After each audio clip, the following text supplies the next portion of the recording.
जय हिंद प्रिय मित्रों, आज मैं आप लोग को 9th क्लास के फर्स्ट एक्सरसाइज का सॉल्यूशन करवाएंगे। आप इसे ध्यान से देखें और समझने का प्रयास करें। ओके, स्टार्ट करते हैं। क्या है आपके, क्या शून्य एक परिमेय संख्या है? क्या इसे आप p/q के रूप में लिख सकते हैं, जहां p और q पूर्णांक है और q नॉट इक्वल टू 0 है। तो परिमेय संख्या तो आप जान ही गए कि परिमेय संख्या जो है p/q के रूप में होता है। अब बात आती है शून्य का, यानी कि 0 को हम क्या परिमेय संख्या के रूप में लिख सकते हैं कि नहीं लिख सकते, यह आपसे स्पष्टीकरण मांग रहा है। तो मित्रों, आप ये ध्यान रखें कि 0 ही एक ऐसा संख्या है जो सभी संख्या से विभाजित होती है, और भी पूर्ण रूप से। 0 के अलावा कोई भी एक ऐसा संख्या नहीं है जो पूर्ण रूप से सभी संख्या से विभाजित हो, लेकिन 0 एक ऐसा संख्या है जो सभी नंबर से पूर्ण रूप से विभाजित होती है। ओके, तो आपको दिमाग में आ गया होगा कि जब पूर्ण रूप से विभाजित होती है तो निश्चित रूप से इसको हम p/q के रूप में लिख सकते हैं। जैसे इसको सॉल्यूशन देख लेते हैं। क्या शून्य एक परिमेय संख्या है? क्या इससे आप p/q के रूप में लिख सकते हैं? तो यहां पर लिखेंगे सॉल्यूशन में,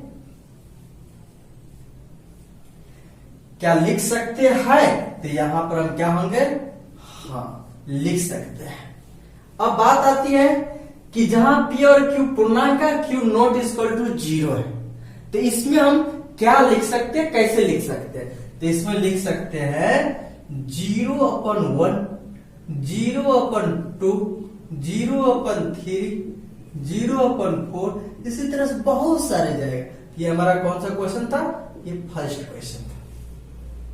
और समझ में आपको अच्छे से आ गया होगा। फिर कह रहे हैं सेकेंड क्वेश्चन कि 3 और 4 के बीच में 6 परिमेय संख्या ज्ञात करें। आप ये ध्यान दीजिए कि कोई भी दो नंबर के बीच परिमेय संख्या जो होती है वो अनडिफाइंड, यानी कि अपरिमित होते हैं। इसका कोई गिनती नहीं किया जा सकता है, अनलिमिटेड होते हैं। कोई भी दो नंबर के बीच, 1 और 2 के बीच में हम कहेंगे कितना परिमेय संख्या है, कहेंगे आप गिन नहीं सकते कितना होता है, यानी कि अपरिमित होते हैं। समझ में आ गया? तो अब यहां पर बात हो रहे हैं कि 3 और 4 के बीच जो है 6 परिमेय संख्या ज्ञात करना है।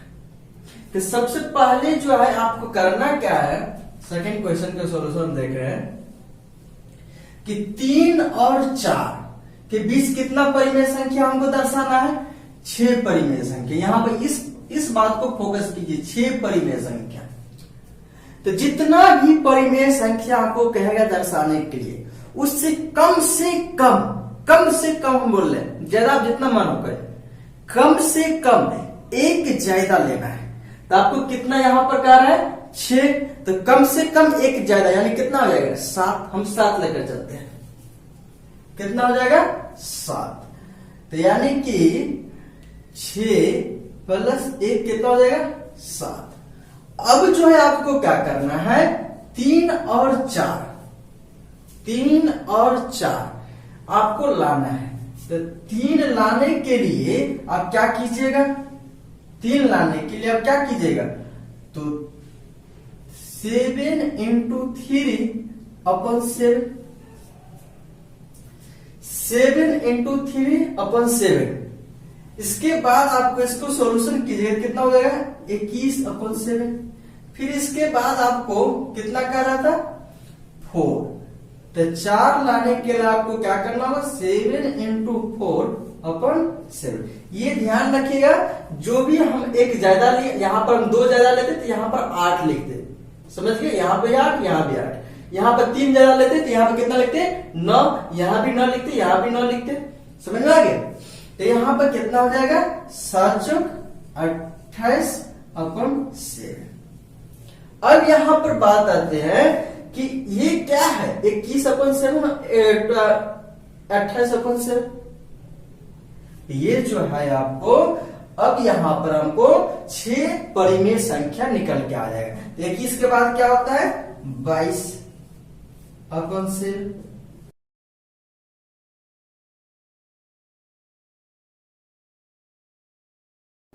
अब ये 1 2 3 4 5 6 यानी ये 6 जो है परिमेय संख्या निकल के आ गया।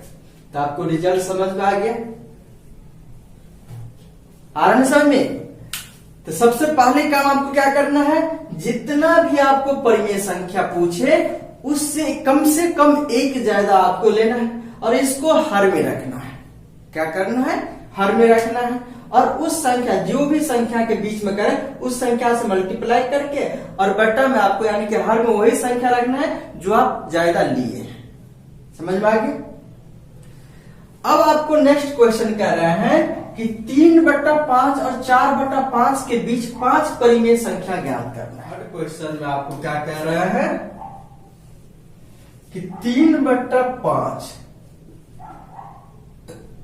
और 4/5 के बीच 5 परिमेय संख्या। आपको यदि जो नियम आपको बता है उसी नियम से यदि हम बनाते हैं तो देखिए कैसे बनता है। 5 परिमेय संख्या तो कम से कम क्या होगा, एक ज्यादा होगा।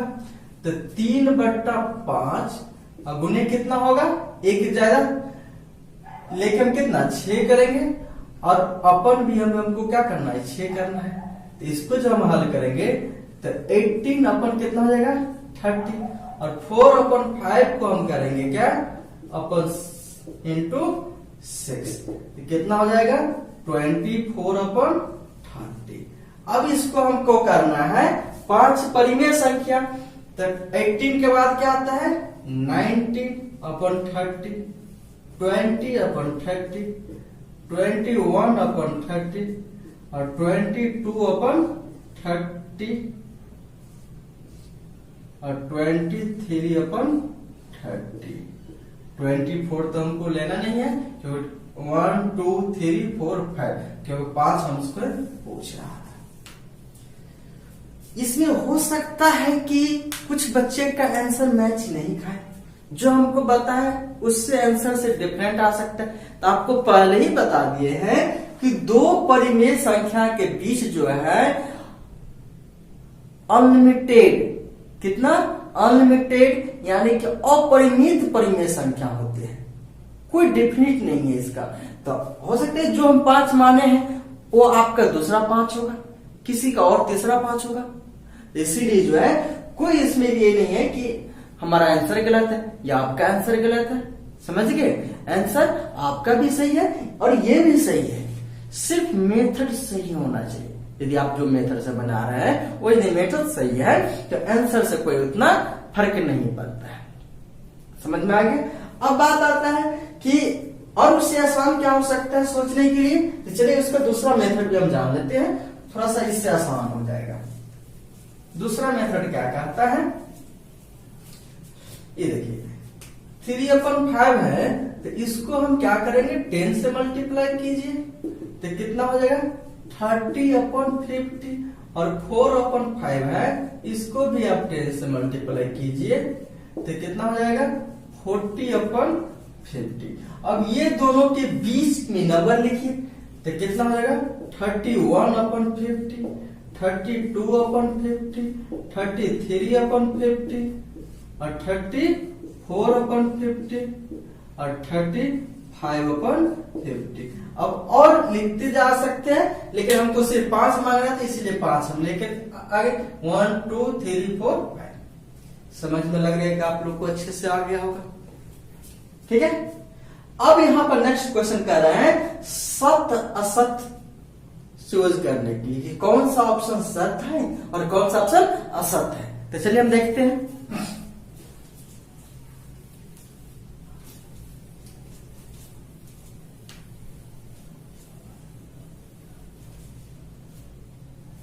क्वेश्चन नंबर 4 में आपको क्या कर रहा है, फर्स्ट क्वेश्चन सत्य असत्य आपको करे निकालने के लिए प्रत्येक प्राकृतिक संख्या एक पूर्ण संख्या होती है। प्राकृतिक संख्या आपको पता है 1 2 3 4 डॉट डॉट डॉट होता है। और पूर्ण संख्या क्या होता है? ये हमारा प्राकृतिक संख्या है जिसको हम नेचुरल नंबर कहते हैं, और एक जो है पूर्ण संख्या जिसको होल नंबर। और ये जो है हमारा ये कितना से 0 1 2 3 डॉट डॉट डॉट। प्रत्येक प्राकृतिक संख्या जो है एक पूर्ण संख्या होती है। तो बताइए प्रत्येक जो ये प्राकृतिक संख्या है क्या इसमें उपस्थित नहीं है? है ना? तो आप लिख क्या सकते हैं कि हाँ ये हमारा सत्य है। ये क्या है? सत्य है। इसको आप लिख सकते हैं ये सत्य है। ये क्या है? सत्य है। प्रत्येक प्राकृतिक संख्या जो है एक पूर्ण संख्या होती है। सेकेंड हमको कहे है कि प्रत्येक पूर्णांक एक पूर्ण संख्या होती है। प्रत्येक पूर्णांक, पूर्णांक का मतलब ये होता है बच्चों कि -3 -2 -1 0 1 2 डॉट डॉट डॉट इन्फिनिटिव, और इधर भी आपको इन्फिनिटिव होता है। तो आप हमको ये बताइए कि ये हमारा पूर्णांक है। ये पूर्णांक जो है प्रत्येक पूर्णांक एक पूर्ण संख्या, और जबकि पूर्ण संख्या ये होता है तो क्या ये -3 इसमें है? -2 इसमें है? -1 इसमें है? नहीं है। तो ये आप क्या लिखिएगा? असत्य है। क्या है? असत्य है। क्यों असत्य है? क्योंकि यहाँ पर दर्शा सकते हैं कि -3 एक पूर्णांक संख्या है लेकिन पूर्ण संख्या नहीं है। अब आते हैं थर्ड नंबर पे। थर्ड नंबर में आपको क्या कह रहा है कि प्रत्येक परिमेय संख्या जो है एक पूर्ण संख्या होती है। प्रत्येक परिमेय संख्या एक पूर्ण संख्या होती है। आप क्या जवाब दे सकते हैं? प्रत्येक परिमेय संख्या। आप परिमेय संख्या बोलते हैं तो आप हमको प्रत्येक परिमेय संख्या मतलब P/Q के रूप में, और ये जो है एक पूर्ण संख्या होगी। क्या होगी? एक पूर्ण संख्या। तो आप पूर्ण संख्या मतलब है ये होल नंबर, और 0 1 2 3 4। तो प्रत्येक परिमेय संख्या, परिमेय संख्या तो हमारा -3 भी है, -4 भी, -3/1 -4/1, ये हमारा क्या है? एक परिमेय संख्या है। लेकिन क्या आप इसको बता सकते हैं कि हमारा पूर्ण संख्या है? नहीं ना। आप हमको ये भी हो सकता है 5/7, ये हमारा क्या है? परिमेय संख्या। क्या ये पूर्ण संख्या है? नहीं है।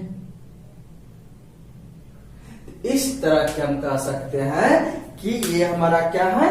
असत्य है। ये भी हमारा क्या है? असत्य है। समझ में आ गया? अच्छे से लग रहा है कि आप लोग को समझ में आ गया होगा, कोई प्रॉब्लम नहीं हो रहा। फिर जो है नेक्स्ट एक्सरसाइज क्वेश्चन आपको सत्य और असत्य कह रहा है। सत्य और असत्य उसमें इसमें भी चूज करना है। फर्स्ट क्वेश्चन देखते हैं। कह रहा है कि प्रत्येक अपरिमेय संख्या एक वास्तविक संख्या होती है। प्रत्येक अपरिमेय संख्या, सबसे तो पहले आपको यह समझना होगा कि संख्या जो है, बार बार संख्या के बाद आ जाए तो संख्या का थोड़ा सा बात कर ले कि संख्या जो है मुख्य रूप से दो प्रकार की होती है। कितने प्रकार के? दो प्रकार के। कौन कौन? एक वास्तविक संख्या और एक काल्पनिक संख्या। तो आप जितने भी 10 क्लास के लेवल में आप संख्या पढ़ रहे हैं ये सब वास्तविक संख्या के अंतर्गत ही आता है। ये सब जितना भी एक संख्या आप देख रहे हैं, पूर्ण संख्या, प्राकृतिक संख्या, परिमेय संख्या, ये सब हमारा क्या? एक वास्तविक संख्या का ही प्रकार है। चाहे वो परिमेय संख्या हो चाहे वो अपरिमेय संख्या हो, सभी हमारा वास्तविक संख्या का ही प्रकार है। आपको एक फिगर के द्वारा हम समझाना चाह रहे हैं। जैसे ये पार्ट देखिए, ठीक है, ये एक फैमिली है और इसके अंतर्गत ये फैमिली, ये ए है और ये बी है। आप हमको ये बताइए कि ए बी का सभी पार्ट, ये सभी पार्ट ए में फॉलो कर रहे हैं। बी का सभी पार्ट जो है, जितने भी ये पार्ट आपको दिख रहा है, ये सब हमारा ए में फॉलो कर रहा है। लेकिन क्या ए का सभी पार्ट बी में आपको दिख रहा है? ए का सभी पार्ट जो है ये बी में है? नहीं है। तो कहने का मतलब ये है कि ये हमारा ए कहने का अर्थ है कि ए हमारा रियल नंबर यानी कि वास्तविक संख्या है।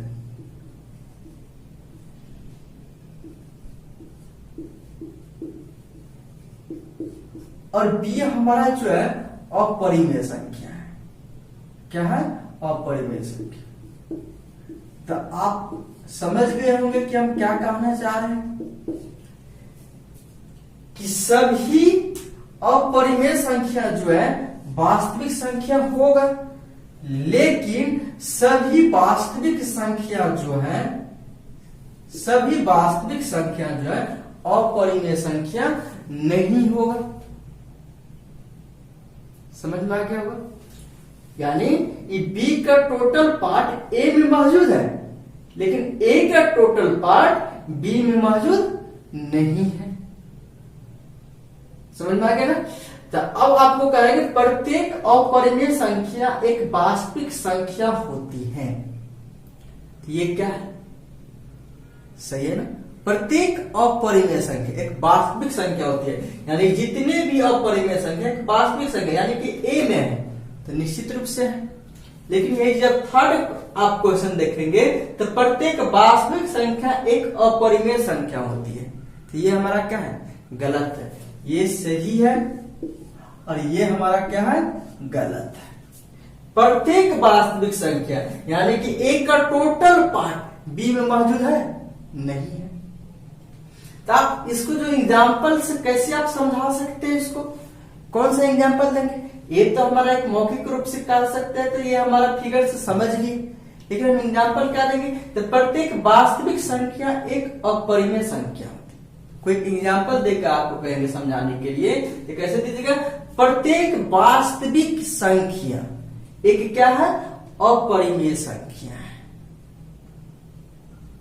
ठीक है? तो जैसे हम कहेंगे 3/7 ये हमारा क्या है? एक वास्तविक संख्या है, लेकिन ये अपरिमेय संख्या है? नहीं है। अपरिमेय संख्या नहीं है। अपरिमेय संख्या का मतलब रूट का टर्म होगा। यह हमारा अपरिमेय संख्या √2, √3, √5, √7 ये क्या है? अपरिमेय संख्या है, यानी रूट का अंतर्गत होगा, जबकि ये नहीं है। तो फर्स्ट और थर्ड आपको समझ में आ गया होगा। अब जो है थर्ड सेकेंड समझते हैं। सेकेंड क्या कह रहे हैं? सेकेंड नंबर कह रहे हैं कि संख्या रेखा के प्रत्येक बिंदु, ये जो हमारा संख्या रेखा है इस पर प्रत्येक बिंदु 1, 2, 3 ... ये प्लस इन्फिनिटी, ये -1, -2, ये ... माइनस इन्फिनिटी। अब करेंगे प्रत्येक बिंदु √m के रूप का होता है। प्रत्येक बिंदु जहां m क्या है? प्राकृतिक संख्या। क्या है? एक प्राकृतिक संख्या। तो आप समझ लीजिए प्राकृतिक संख्या का कभी भी जो है वर्गमूल माइनस में नहीं होगा। कोई भी प्राकृतिक संख्या का जो वर्गमूल होगा ये क्या होगा? माइनस में नहीं होगा। तो हम क्या कह सकते हैं कि प्रत्येक जो बिंदु है या प्रत्येक ऋणात्मक संख्या जो है, कोई भी ऋणात्मक संख्या जो है प्राकृतिक संख्या का वर्गमूल नहीं है। इसीलिए जो है ये हमारा सेकेंड वे क्या होगा? असत्य होगा। समझ में आ गया? इसके बाद आपको सेकंड क्वेश्चन कह रहा है कि क्या सभी धनात्मक पूर्णांकों के वर्गमूल अपरिमेय होती है? सभी धनात्मक पूर्णांकों के वर्गमूल। देखो बच्चों, इसमें जो है एक आता है वर्ग, बहुत कंफ्यूजन हो जाता है, और एक आता है वर्गमूल। इसमें कंफ्यूजन होने का कोई बात नहीं है। बहुत बच्चे उसमें कंफ्यूजन हो जाते हैं वर्ग और वर्गमूल में। वर्ग और वर्गमूल ये दोनों में क्या डिफरेंट है? तो वर्ग जैसे मान के चलो हमारा एक नंबर है 4, ठीक है? एक नंबर क्या है? 4 के कहेंगे वर्ग, तो वर्ग हमारा कितना हो जाएगा 16, यानी कोई नंबर है 4 और इसका वर्ग कहेंगे तो कितना हो जाएगा 16, और ये 16 का जब हम कहेंगे वर्गमूल कितना हो जाएगा, ये हमारा 4 हो जाएगा। समझ पा गए? तो वर्गमूल जो है छोटा पार्ट होता है वर्ग से, तो कोई भी नंबर है। अब आपको क्या कर, एक क्या सभी धनात्मक 2 भी है, 3 भी है, 5 भी है और 4 भी है, ये सब है। तो क्या सभी धनात्मक पूर्णांकों के वर्गमूल, अब इसमें वर्गमूल की बात हो आ गया, वर्गमूल अपरिमेय होती है, तो ये तो है, ये भी है, ये भी है, लेकिन ये नहीं है, ये हमारा क्या आ जाएगा 2 आ जाएगा, ये हमारा अपरिमेय संख्या नहीं है। तो ये हमारा क्या हो गया, यहां तो हमारा यही गलत हो गया, यहां तो शब्द गलत हो गया। अब कह रहे यदि नहीं तो, अब ये भी स्वीकार करे नहीं तो एक ऐसी संख्या के वर्गमूल का उदाहरण दीजिए, लीजिए ना आपके सामने ही आ गया, √4 है, दीजिए कि एक परिमेय संख्या है और ये हमारा 2 क्या है, एक परिमेय संख्या है, 2 क्या है, परिमेय संख्या है। अब कर रहे हैं नेक्स्ट क्वेश्चन 3rd नंबर कि दिखाइए कि संख्या रेखा पर √5 को किस प्रकार निरूपित किया जा सकता है, संख्या रेखा पर। आइए हम देखते हैं। √5 से पहले जो है हम आपको सलाह देंगे कि √2 को एक बार चेक कर लें, जो थोड़ा सा आपको आसान हो, चाहे √2 हो, √3 हो, √5 हो, √7 हो, कोई भी नंबर का जो है आप संख्या रेखा पर दर्शा सकते हैं। बहुत आसान तरीका है, बहुत आसान। आप इसको कैसे दर्शा सकते हैं, आइए चेक करते हैं। सबसे तो पहली बात आपको समझना इस बात का है कि √2 होता कैसे है, √3 होता कैसे है, √5 कैसे होता है, यानी ये कैसे फाइंड किया जाता है, √2 कैसे आएगा। तो एक इसके लिए जो एक आपको पाइथागोरस परिमेय जो है, आप आगे जाके इसको पढ़ेंगे, पाइथागोरस परिमेय, ये जो है हमारा संबंधित होती है एक राइट एंगल ट्राइंगल से, ये होता है ए, ये बी और ये सी, इसको हम बोलते हैं कर्व यानी कि हाइपोटेनियस, इसको बोलते हैं लंब यानी परपेंडिकुलर, इसको बोलते हैं आधार यानी बेस। अब इसमें संबंध होता है कर्ण का, ठीक है, ये कर्ण बराबर होता है √अंडर लंब स्क्वायर प्लस आधार स्क्वायर, ठीक है, ये संबंध होता है। अब इसी संबंध से जो हमको √2, √3, √5, √7 आता है। अब ये कैसे आता है, सो देखिए, अब यहां पर लंब की जगह पर हम इसका वैल्यू 1 रखते हैं और इसका भी वैल्यू 1 रखते हैं, यानी लंब और आधार के वैल्यू कितना रख दिए, 1 रख दिए, तो 1 के स्क्वायर प्लस 1 का स्क्वायर कितना हो गया, 1 प्लस 1 अर्थात √2। तो आपको √2 कैसे आया और √2 है कौन, ये आपको अच्छे से मालूम चल गया होगा। √2 हमारा कौन है, कर्ण है, कौन है, कर्ण है। और ये कैसे आया, तो लंब और आधार के स्क्वायर के सम करने के बाद आया, यानी कि जोड़ने के बाद आया। तो ये चीज आपको पता चल गया कि √2 कहां से आया और ये है कौन, तो ये कौन है, कर्ण है।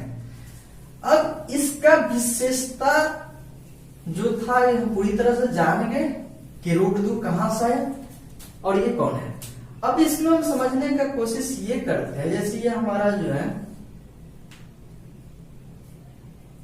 एक नंबर लाइन है 0, 1, 2, और इसमें हम दर्शा देंगे 3। अब इसमें हमको √2 दर्शाना है, तो आप अभी आपको बताएं कि ये हमारा बेस था और ये 1 था, और ये हमारा जैसे फिगर ऐसे लिए थे ना, तो इसको अपोजिट कर देने में हमको क्या परेशानी, इसको यदि हम ऐसे लिख देते हैं इसको उल्टा कर देते हैं तो कोई परेशानी तो नहीं है। इसी तरह से इसको हम क्या कर दिए, उल्टा कर दिए, यानी कि इसको भी हम 1 मान लेते हैं। ये आधार हमारा 1 है और हमारा लंब भी कितना है, 1 है। अब इसको हम इस पॉइंट को मिला देते हैं, ठीक है। ये मान लेते हैं A है, ये B है और ये C है। और जब ये मिला दिए तो ये आपको अभी बताइए ये कर्ण हमारा कितना निकल के आया था, ये कितना निकल के आया था, √2 निकल के आया था, यानी ये कितना बन गया, √2। ये हमारा सेंटर हो गया और ये रेडियस, ठीक है। तो इस सेंटर और रेडियस के अकॉर्डिंग जितना डिस्टेंस, इतना ही डिस्टेंस पे इसको हम क्या करेंगे, आर्क एक खींचेंगे, ठीक है। प्रकार से हम क्या करेंगे, आर्क खींचेंगे, यानी कि चाप लेंगे। क्या लेंगे, एक चाप लेंगे, इस तरह से आएगा। और यही जो डिस्टेंस होगा ये हमारा क्या कहलाएगा, कितना कहलाएगा, तो √2 कहलाएगा, ठीक है। ये डिस्टेंस क्या होगा, √2, यानी इस पॉइंट को हम क्या सब दर्शा सकते हैं, √2 दर्शाएंगे। समझ में आ गया होगा। √2 हम कैसे दर्शाए ये हमको पता चल गया, लेकिन हमसे पूछ क्या रहा था, √5। तो √5 का भी बारे में हम चर्चा कर लेते हैं। पहले तो हमको ध्यान रखना है कि √5 आया कहां से, कैसे आया,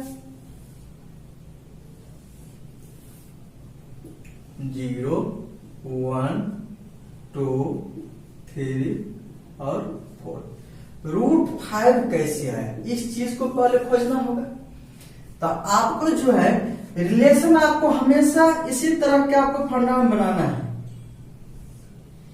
एक हम मान लेते हैं 2, तो 2 के स्क्वायर कितना होता है, 4, और एक मान लेते हैं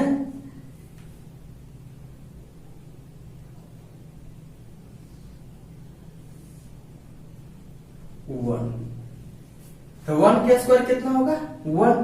तो ये जो कर्ण हो जाएगा हमारा, अब ये निकल के आएगा √5। कैसे निकल के, 2 के स्क्वायर 4 और 1 के स्क्वायर 1, तो 4 1 5, और ये हमारा क्या निकल गया, √5। तो ये पता चल गया कि √5 को कैसे निकल गया। तो इसमें जो यहां से यहां तक जो डिस्टेंस है, ये डिस्टेंस कितना हो गया, 2 हो गया। और इस पे जो है 1 सेंटीमीटर का, जो भी 1 इकाई का जो है, हम क्या करेंगे, जैसे ये इसका सेम डिस्टेंस है जो है, ये हम परपेंडिकुलर डालेंगे। परपेंडिकुलर डालने के बाद जो है ये हमारा यहां से सेम, इसका यही बात, A, B और C, ये हमारा सेंटर हो गया, और C यानी AC हमारा क्या हो गया, रेडियस। तो AC को रेडियस मानते हुए फिर हमको क्या करना है, एक चाप से हमको इसको ड्रॉ करना है। तो इस तरह से जो है हमारा एक चाप क्या होगा, ड्रॉ करेगा। तो यही पॉइंट हमारा क्या कहलाएगा, √5 कहलाएगा। क्या कहलाएगा, √5। आशा करते हैं कि आपको अच्छे से समझ में आ गया होगा, कोई भी परेशानी नहीं हुआ होगा। इसी के साथ फिर मिलते हैं नेक्स्ट वीडियो में। पूरा वीडियो देखने के लिए को बहुत बहुत धन्यवाद। जय हिंद, जय भारत।